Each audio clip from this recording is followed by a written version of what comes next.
Dinguses. Lost. Now we got audio. Popping another cough drop.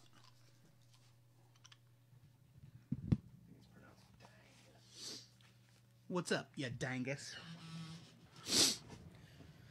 Sorry we're running late. We got caught up just destroying the recent Infinity Wars event. Yep. We this week, the next week's show, we've got a new segment where we recap events. We're bringing that back because it's fun. And yeah, Infinity Wars. Whew! Spoiler alert. It's real bad. It's not good. It was a thing. I'll say that. I will give it. It was a thing. It was a thing, yeah. All right. Let's kick this party into high gear. Here we go.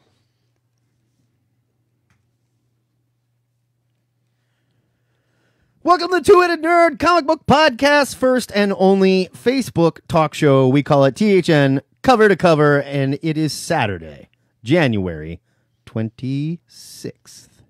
Did I guess that right? I think that's correct. Holy shit. Here's how it works. Every Saturday from 11:30 to 12:30 Central Standard Time, Joey and I are talking all things comics and nerd-related crap with you nerds live. You can call us at 402-819-4894, or you can click our Facebook Call Now button if you want to get in on the action. If you can't be here live, it's still cool. You can leave us a message or send us an MP3 to twoheadednerd@gmail.com. Before we get started here, Joe Patrick, we got a wordy one. I need you to reset your question of the week. All right, yeah, this week's question comes from me. It is for you. Mm-hmm. I recently bought up a bunch of old comics on Comixology. They had their big old winter sale, and I took advantage of it. And I had been reading the Spider-Man tie-ins for Acts of Vengeance, which was a line-wide storyline that saw Earth's supervillains swapping enemies in an effort to overwhelm and defeat the heroes. They was swinging. They were swinging. It was like a big old supervillain key party. Yeah. It was a huge story that impacted almost every title, but you didn't have to read a bunch of other crap to understand what was going on, and there was no main miniseries to follow. So I want to know, what is your favorite non-crossover story event? For example, did you love it when DC had those themed annuals like Elseworlds or JL Ape or Year One some years ago? Attacks. That was a crossover. Because you had to go from annual to annual to follow. I suppose that's right. Did you really love it when the demons invaded New York during Inferno? You could just read the Daredevil Inferno issues and have a really kick-ass story where a vacuum tries to eat Daredevil. And that outfit that Madeline Pryor wore. Yeah, the Goblin Queen. So I'm talking about storylines that impacted the whole line of titles. Storylines that impacted the whole. Got it. Yeah, that just really impacted the whole. But you did not have to bounce from series to series to enjoy it, and there was no main series to invest in. Right. You could just enjoy what you enjoyed. Okay. I love it. It sounds like fun. I'm going to turn the ringer on. We are live.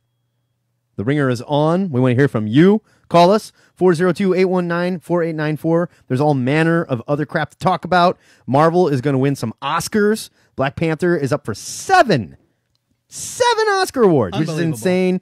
Spider-Man Into the Spider-Verse is a lock. It is an absolute lock for Best Animated Film. No question. Totally agree. Yeah, absolutely. There is the second episode of Deadly Class went up. I have not watched it yet, but I'm super excited to do so. It was good. I can't wait. I watched it last night. Got another episode of Star Trek Discovery to watch. Super pumped about that. There's all manner of comic book crap coming down the pipe. We heard that Bendis is launching a new, what's it called? Leviathan. Yeah. You have to yell it. Yeah, they're going to be like a spy or criminal organization. We don't really know. That's going to go through and like... They're a criminal organization. Devour all the other DC criminal organizations. That sounds like fun. Yeah, I'm into totally down. And we've got the big Thor event is starting real quick here. War of the Realms, yeah. Yeah, real quick here. Like... Pretty soon. Next week, I think, is the preview for... Or no. 2 weeks. 2 weeks, something like that. You lift your mic up a little bit, so there you go. So you're talking to the kids. I can't see my screen when I do that. Don't be a baby. Give me a break. While we are waiting for you jerks to call us, let's check in with our voicemail here. Remember, we have David Robbins, who called in last week to answer this week's question. Oh, that's right. Let's start with David. Prematurely. Totally his fault and not at all ours for skipping multiple weeks. No. It got confusing there. We were on like a cross-time caper for a while. I apologize. Was that a Google Voice call? Mm-hmm. Okay, here it is, I think. January 19th. I think that's it. Yep. Yeah. What you got for us, David Robbins? Patrick says Punisher season 2 dropped like a bunch of Russian bodies. It did. Good morning, nerds. David Robbins calling in with my... Hey, just in time. We'll get to you in a second, sir. Thank you for calling THN Cover to Cover. Caller, who be this? JD got a catch. Hey! All right. JD, back in number 1 position. How are we, buddy? Woo-hoo. Are you still reading DC Comics? Is this still a thing? Kind of. I haven't really had time. There were really good current non-Marvel, non-DC comics that I read this week that just kind of imploded my brain. I didn't know you even did that. I thought you were strictly a digital man. Oh, I do read digital, but I subscribe to a couple of like day and date that I purchased through Comixology. Gotcha. Yeah, primarily just the Uncle Warren stuff. So Fair enough. What do you want to rap about today? Well, on that note, Wildstorm number 19. Holy shit! I got to catch up. I am yeah, you do. I'm on issue 3. I am 6 issues behind, I think. I've been saving it in chunks because it kind of came out. It wasn't really late, but it was kind of coming out late for a little bit there. And the story is so heady and so involved that it's like, I got to read this in a chunk or I'm going to go, whoa, what was going on here? Yeah, they're back on schedule. But he's doing it. I mean, they're coming up to the Authority. Really? Yeah, I saw that. Yeah. Nice. And he's dropping hints about Planetary. Oh, fun. That's awesome. And Like this isn't a spoiler because it's on the cover, but on the cover of this issue is the Mars 1955 Zippo fighter. What? Really? Yeah. Oh, craps. Yep. Oh, man, I haven't even seen the cover yet. That is awesome. And again, Apollo, Midnighter, they've all been just sort of erased from the DCU. They're gone. Separate. Yeah, but Apollo and Midnight are on the first page of this one, so Good. That's where they belong. That's where I want them. Yeah. I do not want them in my DC Comics. I do not need an homage to Superman and Batman in a universe where Superman and Batman exist. That's stupid. Where we Right. also have Shazam and Power Girl and Right. all these other. We don't need it. exactly. It don't make no damn Yeah, sense. and the other thing I read this week, I just heard you guys' review of Ultimate Buffy. Mm-hmm. What'd you think? Yeah, Ultimate Buffy. Mm-hmm. I loved it. I thought it was great. It was very good. And Joe, your coinage of the Ultimate Buffy term is perfect. Yeah. You know, and I think we're in an age of ultimate stories because I mean, if you look at it, Wildstorm is basically Ultimate Image. Wildcats. Yeah. More or less, yeah. yeah. So I think it's really cool. The other thing I want to talk about is I heard in last week's Cover to Cover you were talking to Stephen, or in response to Stephen Fino's voicemail. You guys are absolutely wrong about Wild Beast. Wild Beast? Wild Beasts. Fantastic Beast. Oh, and Where to Fantastic Find Them. Fantastic Beasts. Oh, Sorry. Okay. Wild Beasts and Where to Find Them. wrong, and we're wrong to dislike it. You mean, or Wild Beasts, I think, is like that's the homoerotic fan fiction version of Yeah, I think so, yeah. Wild Beast? Oh, trust me, I'm sure that slash fic is out there. I haven't seen the movie. But, Did you see the movie and you liked it? Oh, I love them. I have the very unpopular opinion of the Newt Scamander films. Both of them are my favorite of all of the Harry Potter films. Get out of here. Hold on, Now, come on. Jeffrey. Serious. Son. Yeah.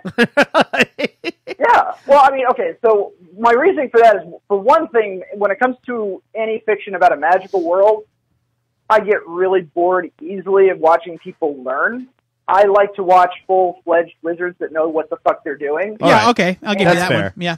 That's One fair. of the other things I love about the way, especially the way they portray Newt Scamander, the main character, is his wand isn't a gun.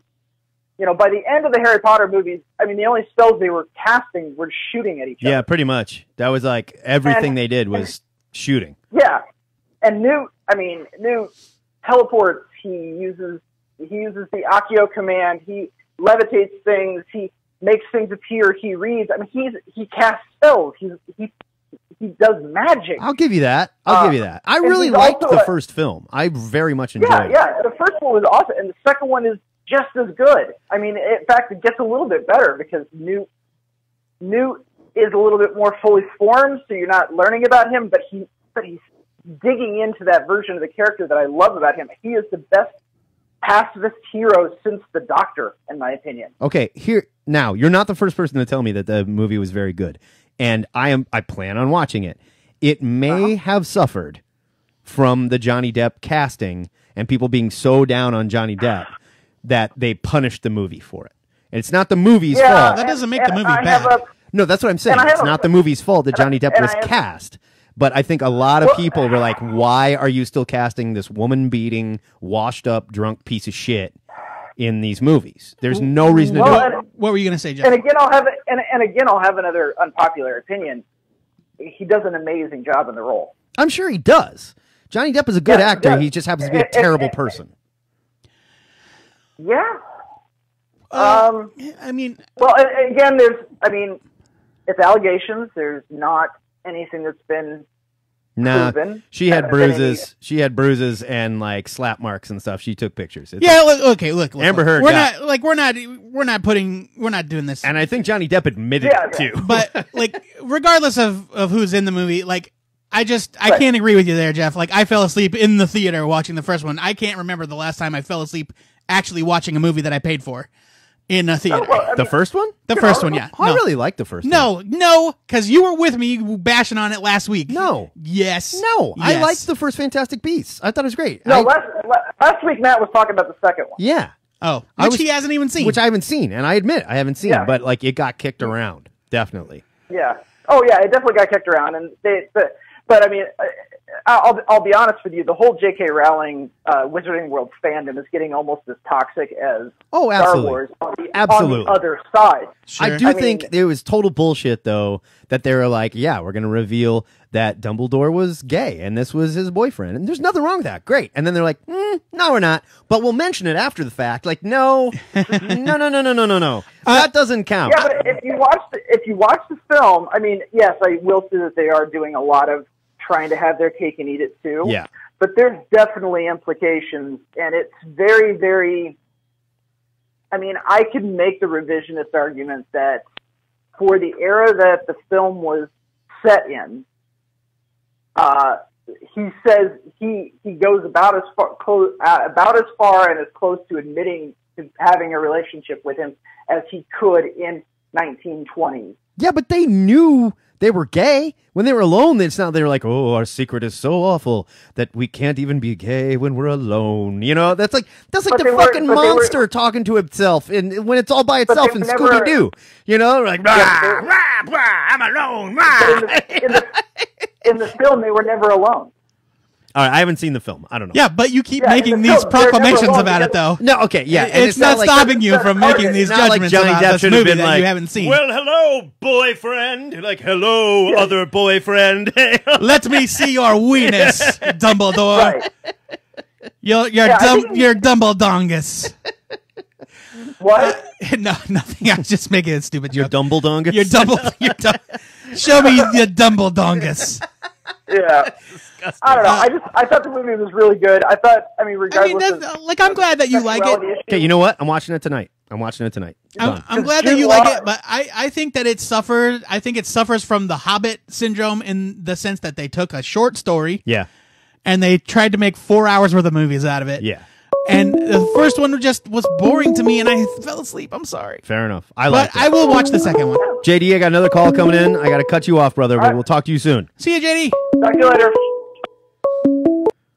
Thank you for calling THN Cover to Cover. Who be this?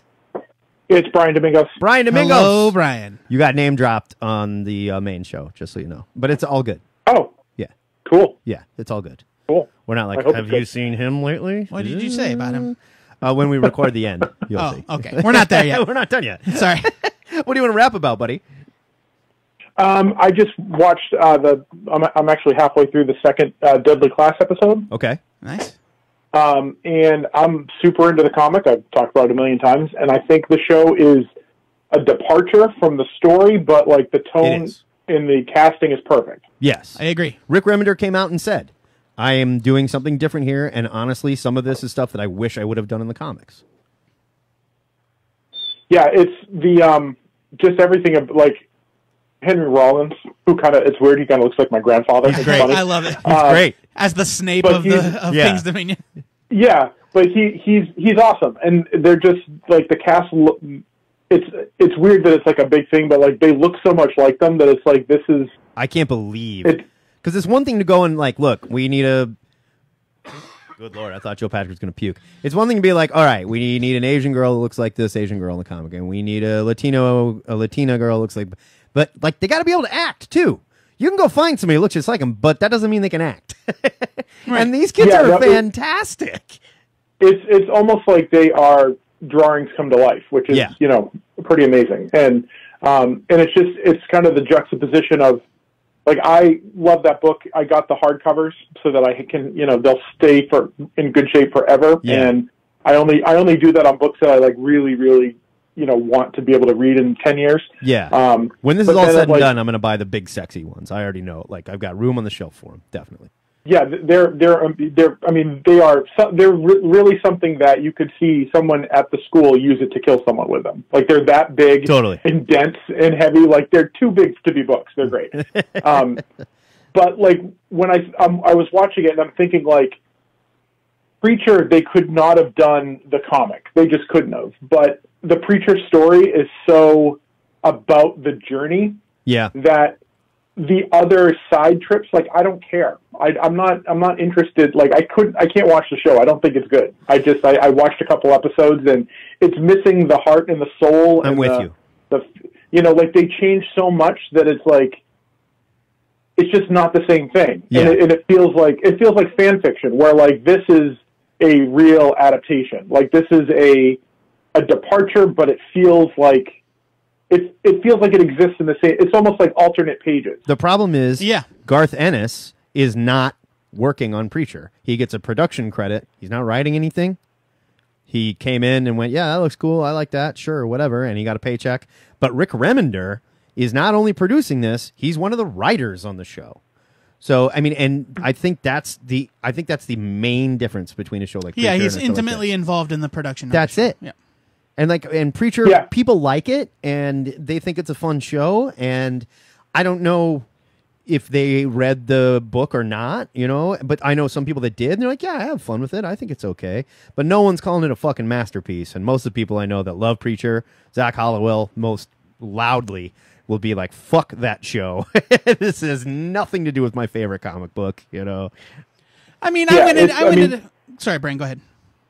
No, it's just, Preacher is like a top 10, like maybe, I mean, it used to be like a top 5 and now maybe like a 6, but it's like, it's up there. Like and it is, some of the subject matter is at this point, almost 20 years later, in some cases 20, problematic. Like I get that. And I don't expect a lot of the stuff to be exact, but they could tone stuff down and adjust it. But they just did like this total departure and things are drastically different. And casting Tulip is, where she's black, like that doesn't really affect. Yeah. It doesn't change any. It's not like I'm like, oh, I can't believe they did that. Like, okay, go for it. Yeah, but fine, whatever.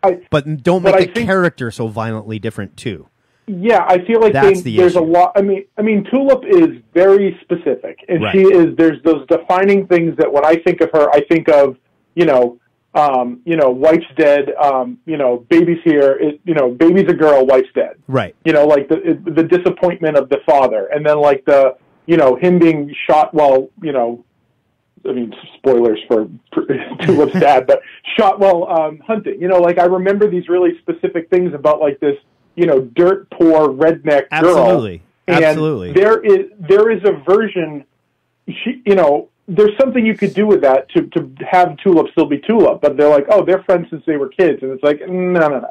Like Tulip doesn't know Grandma. She doesn't know Jody. She doesn't know all that stuff, and that's what makes all that stuff so startling because it's a secret, right? Like Jesse's hiding it from everyone, but like what you said about like how they could tone some stuff down, or some of the subject matter is problematic. Just make it set in the late 80s, early 90s. That's what Deadly Class is doing. And they're addressing the same type shit. But they're like, hey, this was the 80s. Things were different. You know, I mean, just do that same thing. Set it in the time period that Preacher took place, and give us the story. I just think it has a lot to do with like Seth Rogen and that like we're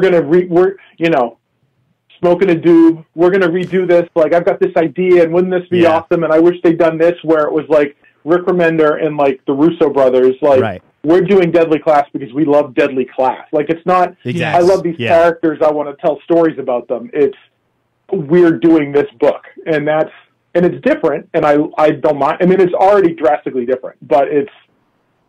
The characters are the same. Like, you know, you see Chico's so awful and I can't wait for him to die, but it's like, it's all that stuff. Like, spoiler alert. If you haven't read the first volume, like, come on, that was like 6 years ago. I'm just saying it hasn't happened in the show yet, so spoiler. Yeah, no, at least halfway through episode 2, even though they hesitate. But it could happen. But there's just I don't know. It's cool, and I paused the show to come and call you and talk about it because it's great. It is fantastic. Yeah, it's very good. I'm really enjoying it. Just a word of warning: we're adding a new section to the THN forums. It's going to be THN TLDR, where we do our recaps of major events. So get ready for that to come in.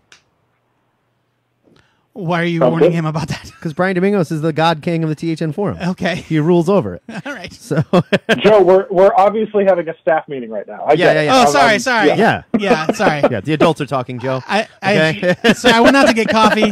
Sorry. Brian, it is always good to hear from you, buddy. Yeah, thanks, guys. Have a good week. All right, you too. Bye, Brian. All right, let's go back to this voicemail that we were getting here. Backing it up. All the way back. There we go. Good morning, nerds. David Robbins calling in with my answer to the question of the week. I normally like to call in live, but I got some family business going on today, so I'm not going to be able to make that window. But I wanted to call in and be part of the show anyway, and wish you guys a Happy New Year. I hope this is a valid answer to the question of the week for the favorite non-crossover crossover. It's not really a storyline, but more a theme within the books. I'm going to go with Nuff Said. Totally counts. A month where every title released an issue with no dialogue. Oh, yeah. Only illustrations, and I kind of really dug it. My favorite amongst them was Exiles, where it just showed the entire team coming home just road weary from a mission and all crashing in a hotel. Some with more activity after hours than others. Hey-o. But, yeah, that's about it. Hope you guys are doing well, surviving in the blizzard. We're hit a little rough here in Milwaukee ourselves, but us Midwesterners are tough and can handle it. Oh yeah. I'll talk to you guys soon, hopefully. Take it easy. Later. Enough said was awesome. Yeah, those were fun. A lot of those were fun. Yeah, with a bunch of different issues with no dialogue. Nope. Some of them were great. Others they were like they obviously just took the dialogue out and it didn't quite work. You know, like their characters are like some writers did a really good job of it, and I can't specifically remember the ones that weren't good, but I do remember one that I read, and it was like, there's no other way here for this character to do what it needs to be done other than to talk to someone, and instead they're just sort of like looking at him going, like why aren't you talking? Other than the rules are no dialogue. Right.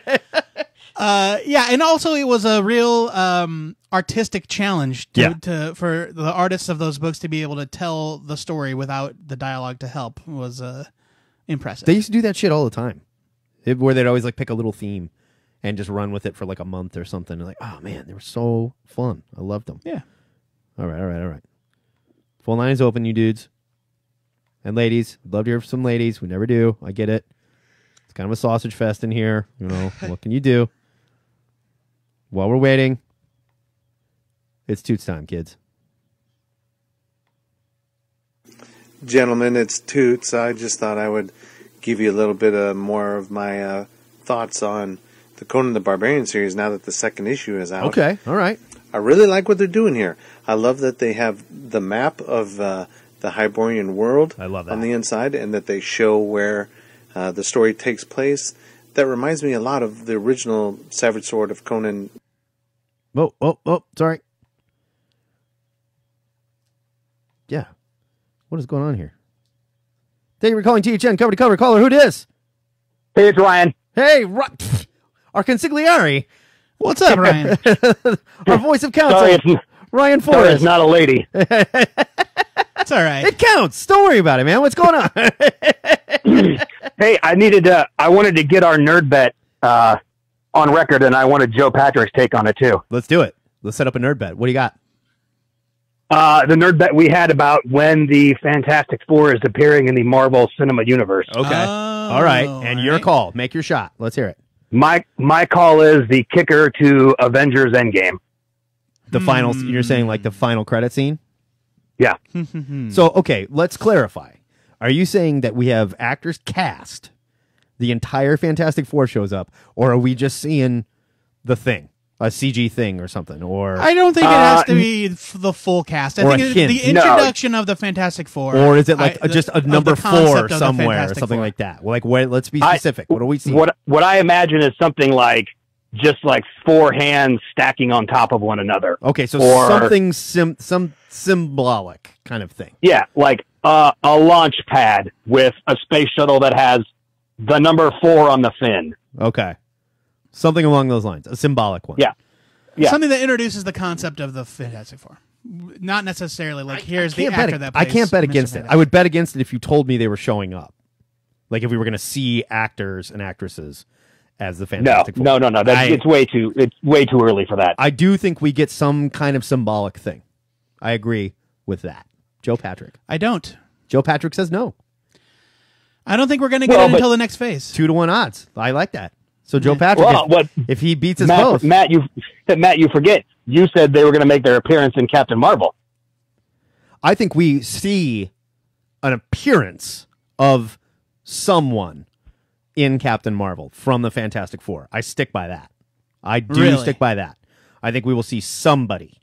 And I don't know if it's a thing or it's Reed Richards or something along those lines. I think we see a member of the Fantastic Four in Captain Marvel. What I think I'm sticking with that. What I think is that Captain Marvel is going to introduce the next overarching storyline, which will be Okay. the Skrull invasion All right. for Phase 4. Is it Phase 4?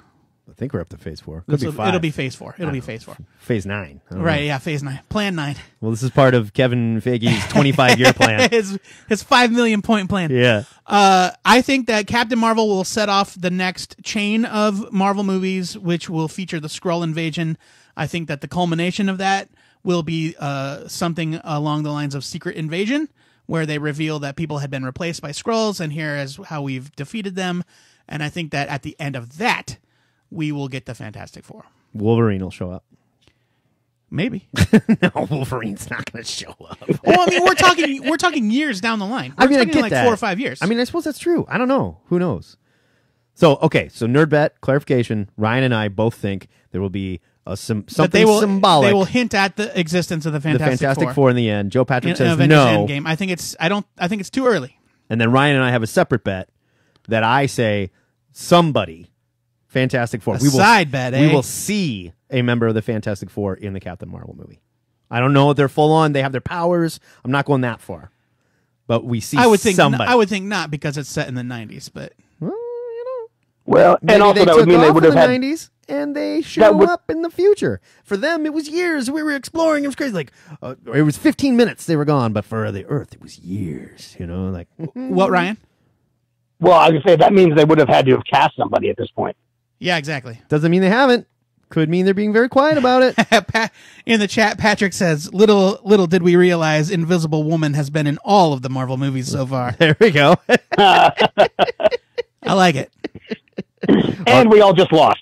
Yeah, exactly. Yeah. She's where they reveal like she's the one that I can't even think of a weird like happenstance that happens that can be explained by Invisible Woman being behind the scenes.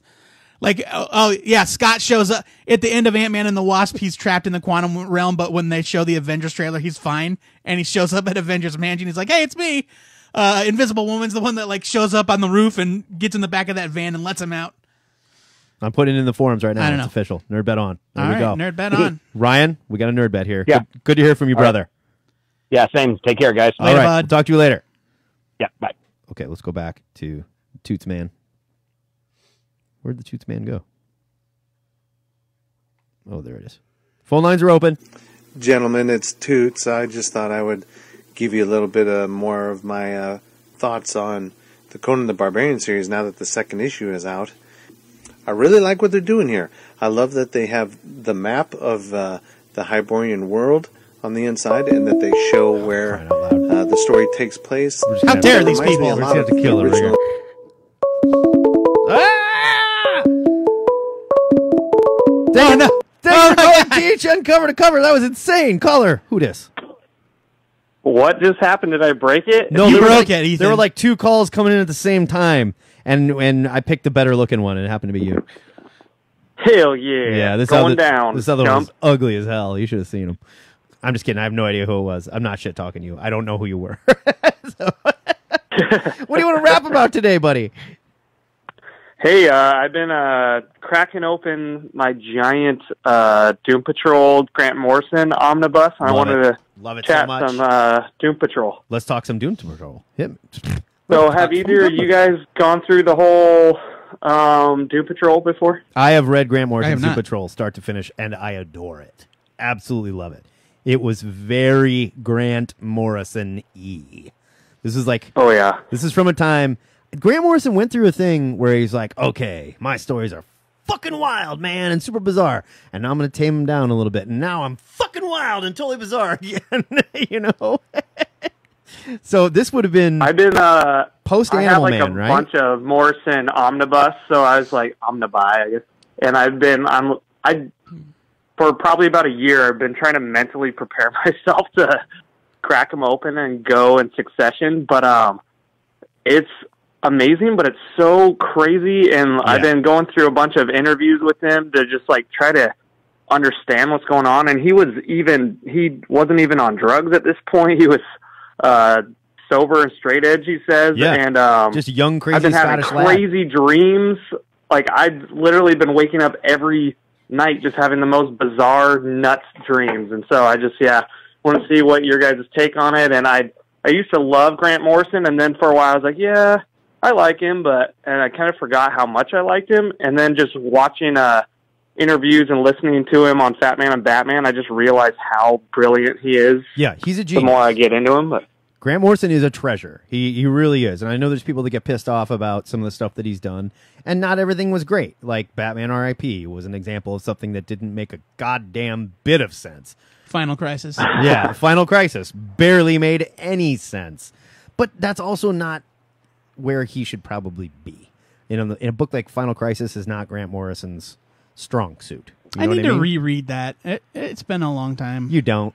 I kind of do. Do you? I feel like I do. Really? Yeah. Remember they were like, this is the bad guy, this is the bad guy, this is the bad guy. No, it's not. That is. The book is over. Yeah, I do remember that. Yeah. What? I do. It's like, I hope you read Yeah, those so two what- Superman tie-in issues, because Yeah. you're going to be real lost. Okay, on the subject of his Doom Patrol, though, it is one of my favorite things that he has done. I love the old Grant Morrison Doom Patrol.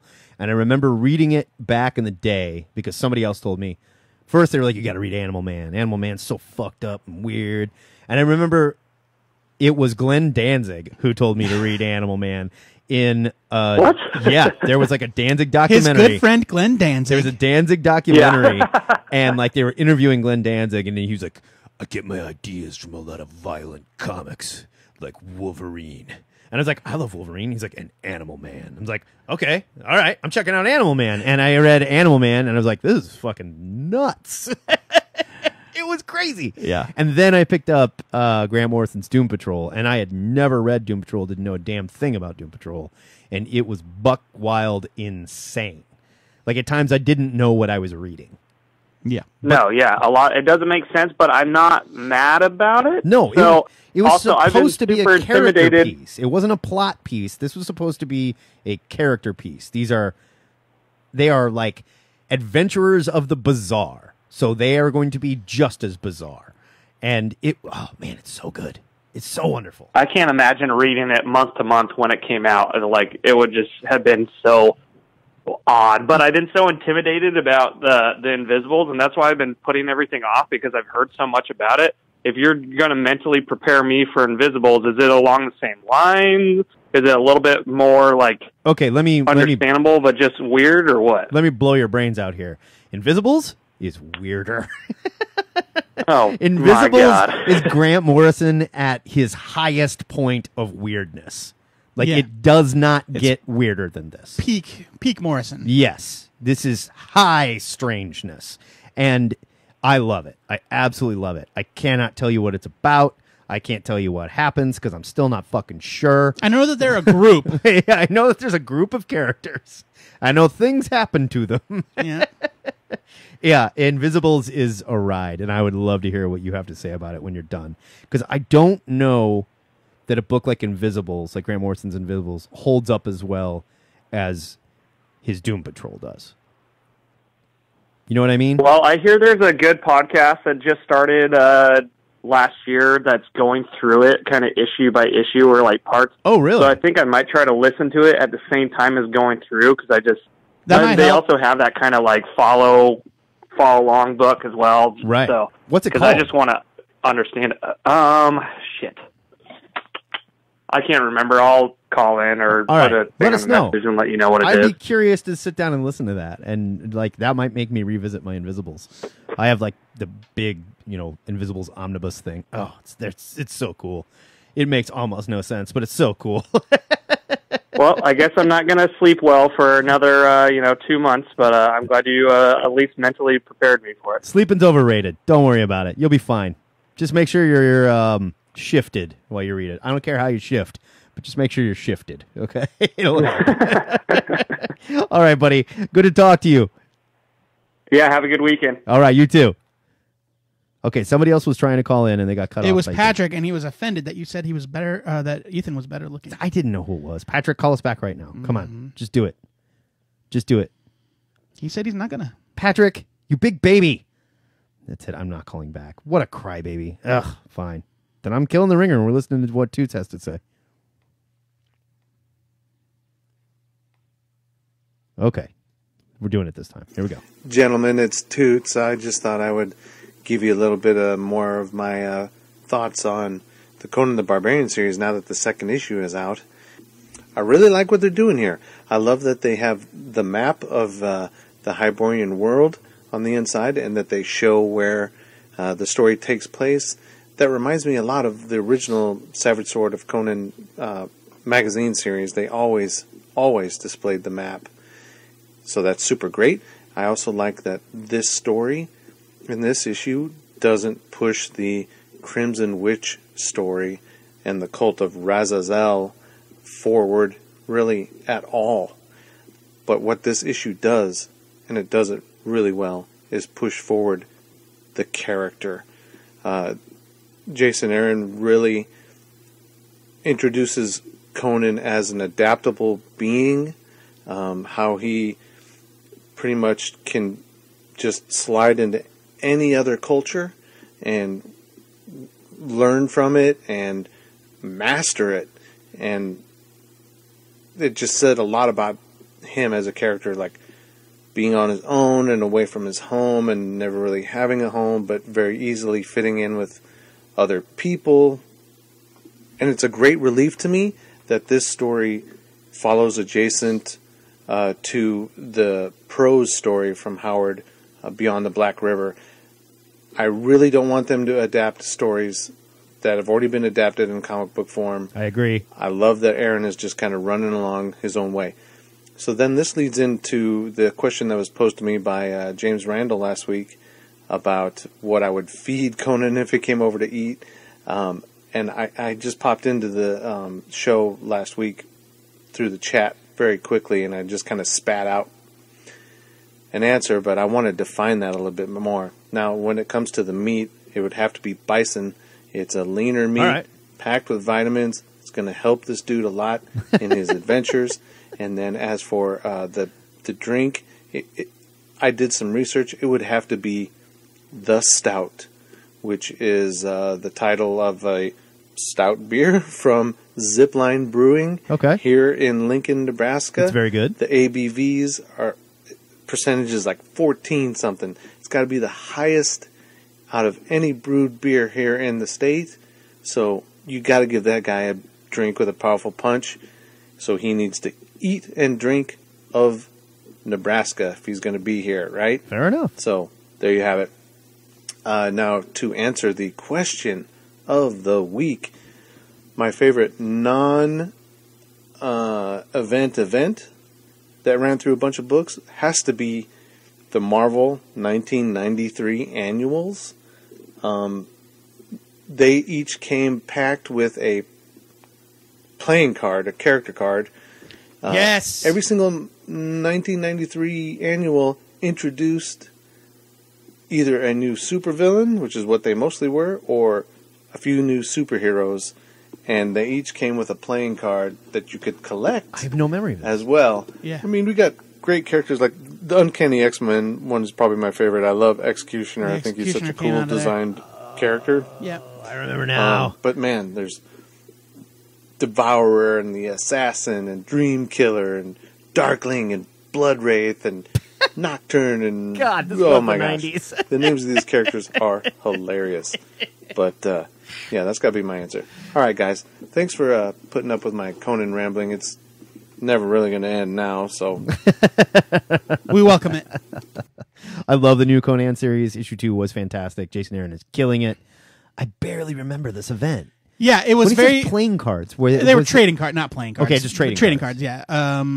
Yeah, like in the same way that like X-Force 1 came polybagged with a trading card. Right. So, it was very similar to DC's Bloodlines in the sense that every annual that year introduced a brand new character to the Marvel Universe. And very few of them lasted beyond that annual. But yeah, they came with a card that was, about that character. Okay. I remember that. Yeah. Huh. I have no memory of this. Thank you for calling THN cover to cover. Caller, who dis? Hey, nerds. President Aquaman superfan Patrick. You know calling that I in think for the third time. You know that I think you're beautiful. Okay. This is my last attempt. You're lucky you picked up. So you have I an got answer shit to do today. You haven't answered the question of the week though. No. I just saw you post it. That was a different Patrick. Oh, that was Patrick. Never mind. That was the goat. Sorry.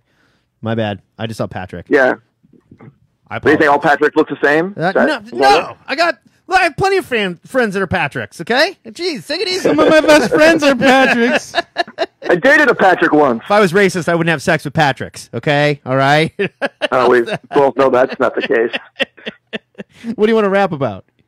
I don't have a whole lot today, but the second Punisher came out, which is super fun. I think I like the Punisher show than most people do, but that's okay. I'm all right with that. It's getting kicked around a little bit in reviews, and I don't get it because I think it's really good.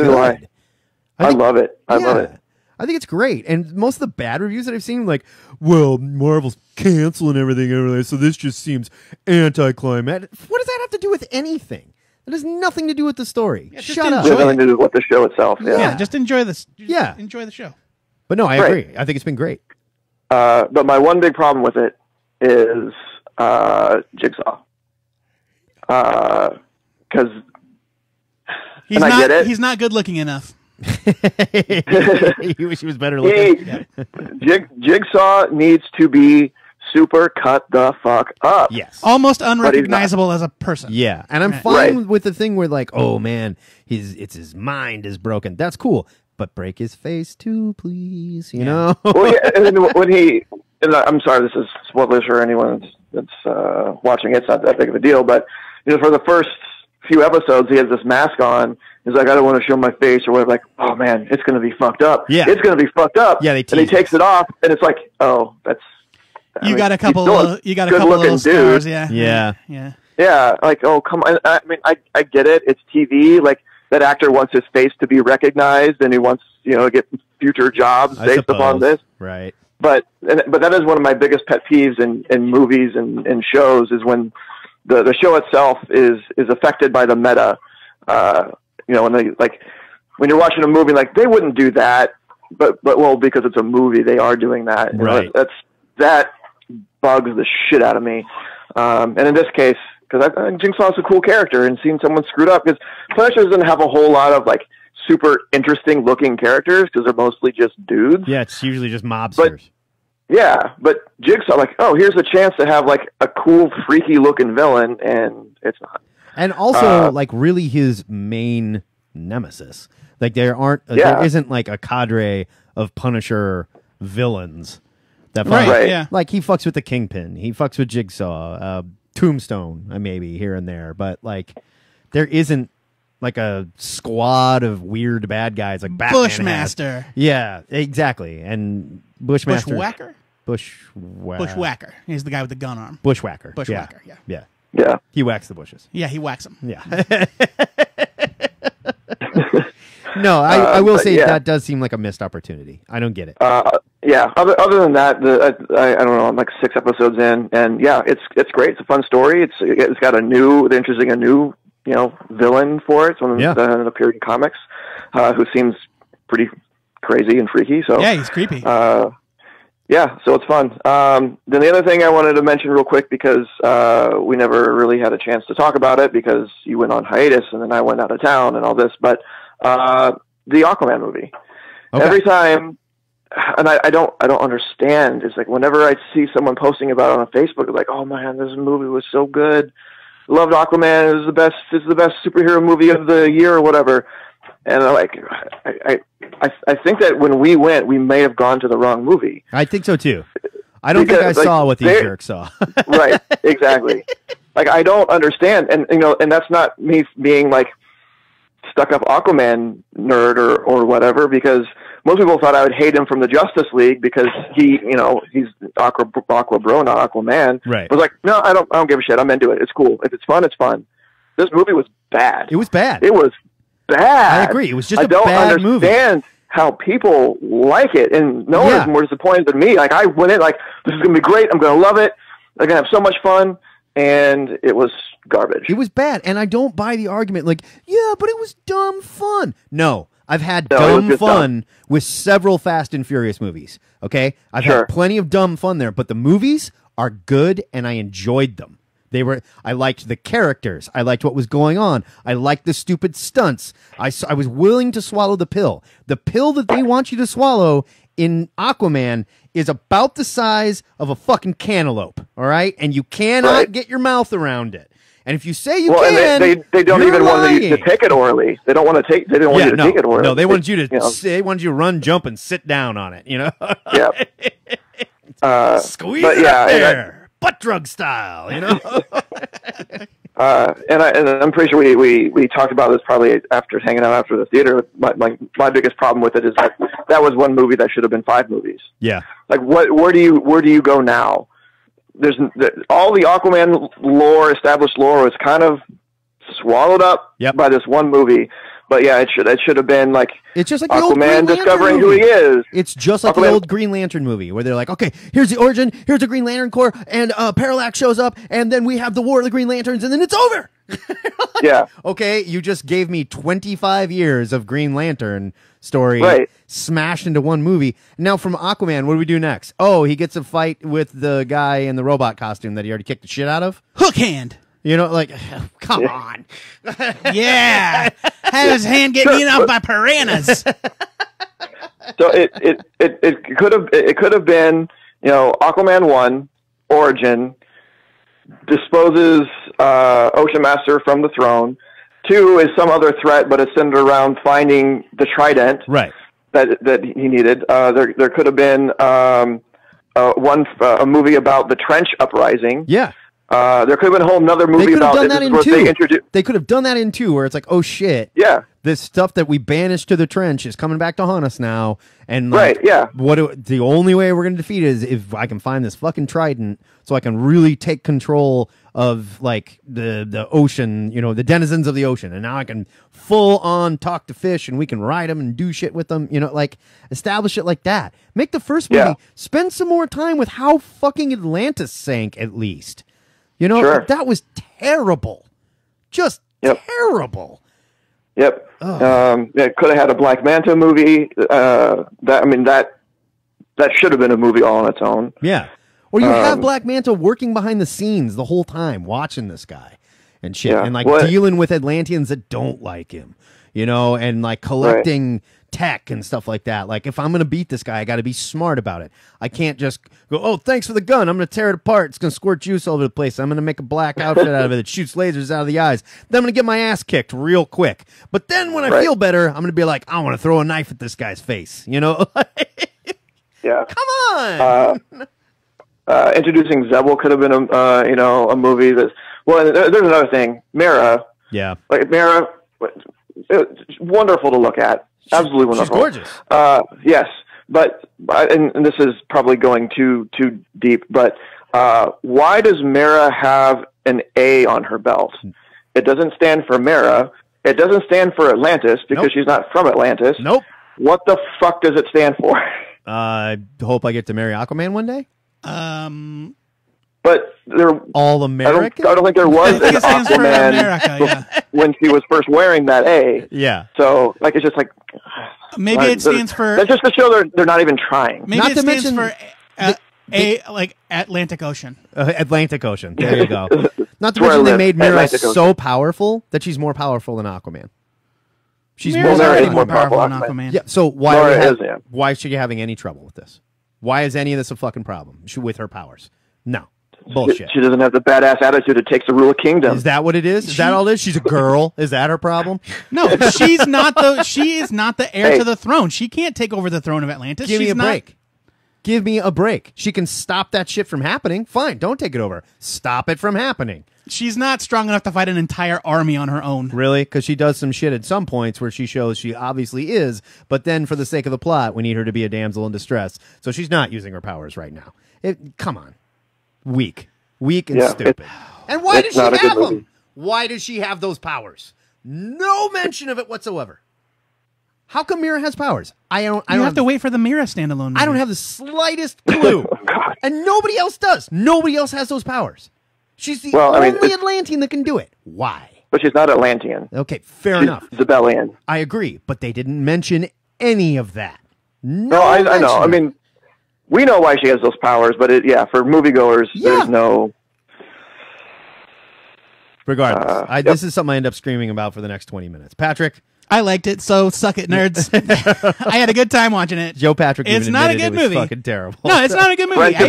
Friendship over. First you don't take my calls, and you drop this shit on me. I am not in control of the soundboard, man. I'm sorry. Patrick, thank you for playing. It's always nice to talk to you, buddy. Yeah, later, nerds. All right, go later. All right, we got like shitload of voicemails to get Killing this ringer, and we are getting to our voicemails. Next up, we got James Randall here. You missed one. You missed Mark. Oh, yeah. No, I think we already played this one. No, this is from yesterday. So Oh, never mind. Okay. Hello, this is Baal from Earth Still doing this. recording on behalf of Mark. Mark is currently unable to speak in any known human language. We already heard this. It's complicated. Mark and I have recently watched the Earth crime film Aquaman. Mark described the experience as like having a compressed version of every blockbuster in existence rammed into your eyeballs simultaneously. Couldn't agree more. This is ironic as he no longer has eyeballs.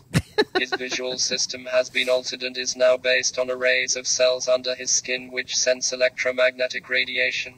Ugh. Events in the film happened at such a pace that Mark started to experience a lower state of consciousness after the first 40 minutes. That happened to me too. By the 1 hour point, Mark's 5-section face had started to open and close involuntarily, and the digits on his 4 limbs began to twitch spasmodically.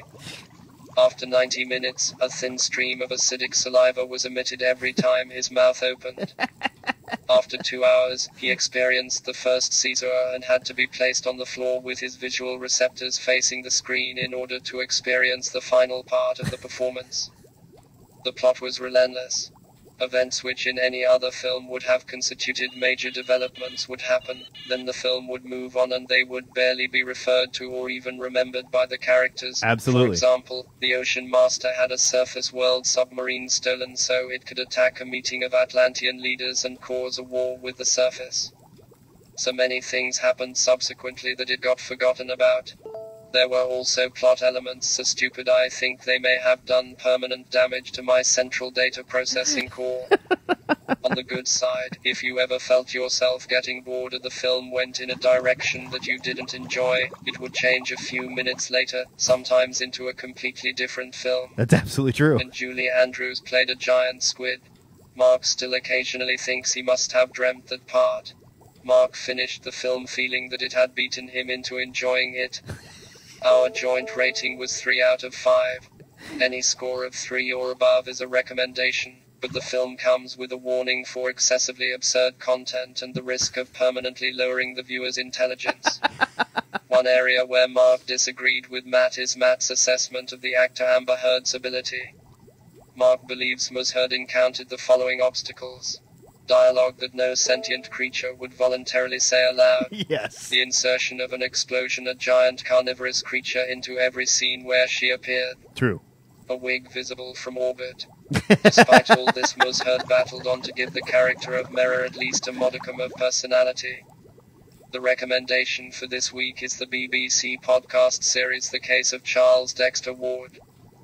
This podcast is a modern retelling of the H.P. Lovecraft story of the same name. Ooh. The podcast is performed as if it is an investigative documentary looking into a series of strange disappearances and murders.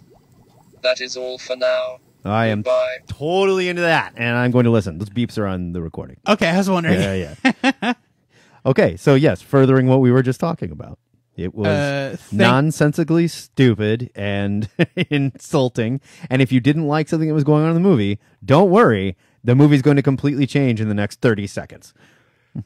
Thank you all. All right. Jimmy Randall.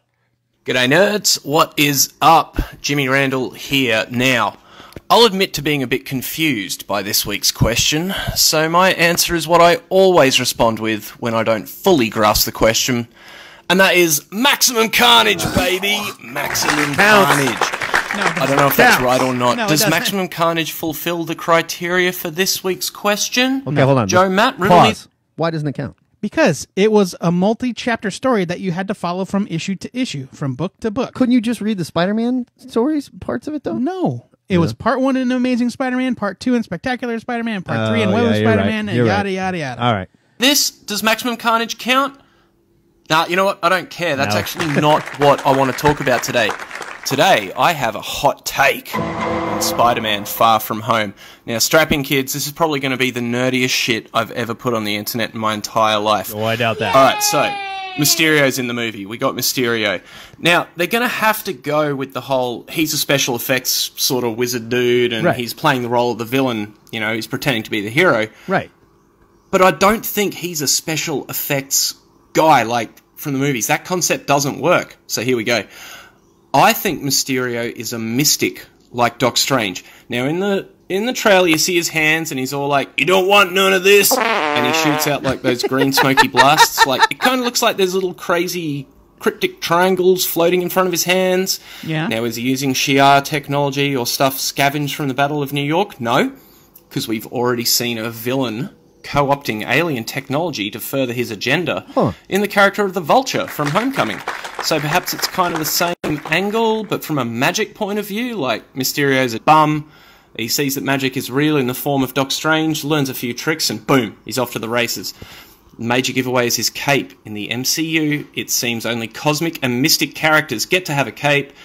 You know, Doc Strange, Vision, Thor. I just hope whoever designs Mysterio's costume gets a crack at Doctor Doom when/if they ever introduce him. Yeah. All right, that's me. Later, potatoes. Happy Australia Day, everybody. Bye. Right. What is Australia Day? I swear they just make up holidays down there. Please. We have an Australian team at work, and every time like the holiday comes up, they're like, we got an Australian holiday we got to help out with. And we're like, what's this one called? They're like, it's like Jingle Durger Day or something, you know? So it's, what? It's hug a koala bee. Koala bee. Yeah. Okay, so let's talk about that for a second. Mysterio. No. I don't think that's if he's magic, do you like it? Let's say it is. Let's say that's what they're doing. No, I don't want them to do that. I don't want them to do it either. No. I want Mysterio. Like, I understand, like, I want him to be Mysterio. In the wild and woolly 1960s, like, ooh, movie special effects, ooh. Right. You know, it's like, okay, that Mysterio had, like, robots with, like, costumes on and shit. Yeah. Like, it was ridiculous. Yeah. But, like, they explain it as he progresses in the comics. He's got, like, hologram technology. Right. And he's got, like, gases that make you hallucinate. And all who's this to say fun he stuff. didn't see Doctor Strange and be like, I bet I could make it look like that. And he, like, you know, little triangles come out and everything. He's like, yeah, see, I'm totally magic. I'm doing that. Like, but no, he's faking it. Yeah, and I He's think faking that the he's I think that he is gonna be some sort of master of illusion. I'm with you. Yeah, I think so too. Well, that's what I want. Yeah. Anyway, that's what I want too. thank you though, Jimmy. Intriguing theory about the cape, though. Yeah. He's got a good point. He does have a point. Everybody that has a cape is either a god or a magician. Yep. Or some sort of cosmic. Yeah. Yeah. We'll see. Mm-hmm. All right. Jason Sachs. We love this guy. How does he even have time to do this? He's got his own podcast now. I don't even know. Seriously. All right. Hey guys, it's Jason Sachs. So I'm calling in with my answer to the question of the week this week. What's the best crossover that kind of stands on its own so you don't have to read the whole storyline? My choice, okay, so I'm kind of like doing the 1990s book promotion thing, is Amalgam Comics from 1996 and 1997. Amalgam. So Marvel and DC did this cute little gimmick where they combined their characters into one individual character. So we got Superman plus Captain America equals Super Soldier. And we got Dr. Fate plus Doctor Strange into Doctor Strange Fate. There's some fantastically fun comics that came out of that run. The Dark Claw, which is Wolverine plus Batman, is so fun. And there's this really cool one-shot issue that is drawn in the style of the old Batman animated. Yep, that was the second year. Oh, yeah. There's Amazon, which combines Wonder Woman and Storm. That one was great, my too. favorite was Spider-Boy, which obviously is Superboy plus Spider-Man. There's a hysterical Superboy team-up comic with glorious art by Jose Ladron that has just those endless parade of combined characters. It's wacky and super fun. It was the second year. Comics are really easy to find in the cheapo bins, and you know, even the worst of them are really a tremendous amount of fun. You know, whether you're reading X-Force, whatever it is. I can't remember what the X one was. Mr. X, Dr. Doomsday, Thorion of the New God. It was Magneto and the Magnetic Men. Magneto and the Magnetic Men, where he fights Thanoside. It's all super fun and one of the best standalone crossover comics ever. It called X? Thanks.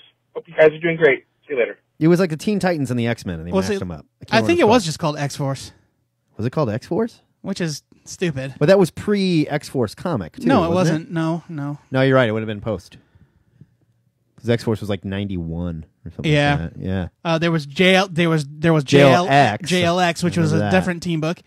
The Spider-Boy team up was drawn by Ladron, and he meets the Legion of Galactic Guardians 2099. And every character is a matchup between a Legion of Superheroes character or a member of the Imperial Guard or the Guardians of the Galaxy. It's amazing. Fair enough. Yeah. Fair enough. I don't remember. I don't think I read that one. Okay. I'm not sure who this is. It's our final voice. I think it's Ketnerd. Oh. Hey, what's up, Joey Matt? It's Ketnerd. Yep. Walking the dog. And, yeah, just calling in for cover, blah, blah, blah, blah. For cover to cover. But yeah, I'll just hit you up with a quick answer to the question of the week. Act for Vengeance, I loved that crossover when I was a kid. And I really do kind of prefer those a la carte crossovers. I think maybe the other best one that I can think of was already well covered back in the day on the the previous incarnation of Cover to Cover, and that's Amalgam. Amalgam. 2 votes for Amalgam. Was a great mixtape of Marvel and DC. You could read what you were interested in and really not pick up anything else, and you could still completely get the idea and enjoy what you wanted out of it and leave the rest. So I think that's up there and maybe right under that DC 1 million. So anyway, since this is my first voicemail on the show, I'm going to leave it at that, and I'll try to talk to you guys next week. All right. Have a good one, guys. Bye. Nice job, Cat Nerd. Love you. Stole my answer. Yeah. DC 1 million. That is my answer. Really quick, just a couple of housekeeping notes. The name of the book was X Patrol. X Patrol. And it wasn't the Titans. It was the X-Men. It was X-Force and the Doom Patrol. Okay. Well, and also the Teen Titans, because the main character was named Shatter Starfire. Oh, God. And the Colossus character had a mask on because his face was disfigured. Yeah. And then there was Changeling and Beast, and I think they may have just called him Beast Boy because he just looked like the Beast, but he was green. Fair enough. Yeah, X Patrol. And then Jimmy Randall says Australia Day is kind of like American Thanksgiving, only there's more beer and snoochy boochies involved. Oh, no kidding. Okay. So they just get like totally jacked and high. Yeah. I guess. I don't know. They get totally crunk and they celebrate Australian independence. That sounds dope. Yeah. Amalgam is like, I really shouldn't have used Acts of Vengeance as an example in the question, because really that's probably my answer. But if I had to pick another one that I loved as much, is Amalgam and DC 1 Million, though there was a main miniseries. There was. But it was only 4 issues. And you didn't have to read it. It did its own thing. Yeah, you didn't have to read it at all. Yeah. I did, and I loved it. Now, some of the 1 million... Was that Morrison that did that miniseries? He did, yeah Grant Morrison. Because he was writing JLA at the time. Yes. Some of the 1 million issues did tie directly into what was going on in the main story, but all of the tie-in issues could be enjoyed independently. Yeah, it was just it was an image of the hero from that book 1,000,000 years in the future, right? And like the Hour Man not book. 1,000,000 years. Not 1,000,000, but yeah. Yeah. But oh man, the Hour Man story was so friggin' amazing. It was awesome. It was the android from the future, where he was from. Well, yeah, sure, but he didn't have his own book at the time. No, he had a 4-issue mini that was in there, though. He was, no. There was DC 1 million Hour Man. I know there were, or he starred in the main. He was. Book I'm thinking he of. joined the JLA after DC, or around the time of DC. He came DC out of 1 million, the miniseries. You're right. Yeah. Okay. But yeah, I mean, I do love the Android Hour Man. The Hitman issue is amazing. They're so good. It's about these kids that in the future, like, you could just get these patches that gave you whatever powers you wanted. Like if you wanted to have the powers of the Human Torch, not a good example because that's Marvel, but for example, and there also was like a time travel element where they accidentally teleport Tommy Monahan to 85,271. Some characters were images of them in the future. Like Robin was a robot kid. Future versions. Yeah. And then some of the and some were people that were just accidentally ripped out of their time into the future. Well, or some of them were just like the Starman issue dealt with the Starman of the future going to steal something from Ted Knight's observatory. Yeah. But anyway, the Hitman was so good at dealing with its event tie-ins, where it basically was like, oh shit, the sun went out. Anyway, at least we got beer, and so they're just hunkered down in the bar. Yeah, and they're just like, oh well, like they barely even mention it in Hitman 1 million. There is a scene where somebody gives themselves the power of gunfire, and they accidentally turn their ass into a hand grenade. And then at the end, to teach him a lesson, I think Tommy teleports Etrigan the demon to the future to destroy them. That happens. Yeah, it's so good. It's so good. But yeah, DC 1 million, I really love it. It's one of the better modern events. Yeah, and it was just handled so well. It was a ton of fun. I mean, like, oh man, and it had such a happy ending. It does have a really good ending. Such a sweet ending. In the chat, Patrick asked if there was an Amalgam collection. Yes, so DC published half of them and Marvel published half of them, and so there were 2 trades, each collecting the company's respective issues. Right. I don't know if they're in print anymore, but they were out there. I'm looking at all these covers. The Kronos, that was great. Or the Creeper 1 million was awesome. Ugh, it's just so good. All right. That's great. We had a good time. We got to get back and we got to finish our other show. God damn it. Thanks to everybody that called in and played along. We love you guys. We're going to have a show without you. We would love to hear from some ladies. And it's not because we're lonely or we want to perv on you. We just want to talk comics with you. Okay? Promise. Before we get out of here, Joe Patrick, Mm-hmm. I need you to set up the new question of the week for these jerks. I've got it. This week's question comes from James Kaplan. What is your favorite on-screen portrayal of a superhero character? Not necessarily what is the best performance. Rather, what performance most closely approximates what you think the character should be. Okay. Is there an actor or actress that really seems to embody a superhero or villain? And conversely, is there a character that no one seems to be able to get right? That's a good one. I like that question a lot. I like this one. That'll be fun. We will be exploring this not next Saturday. I have to work. I'm sorry. Oh, yes. So we're announcing it now, and we're not waiting to the last minute. 2 weeks. Not next Saturday. I apologize. I'm working next Saturday on a project. Nothing I can do about it. Real life. A secret project. Sucks. What can you do? We had a good time. Give us a call next time, and we will play along. We will have our regular show hitting this Wednesday. But for now, this is the Two-Headed Nerd. Signing off.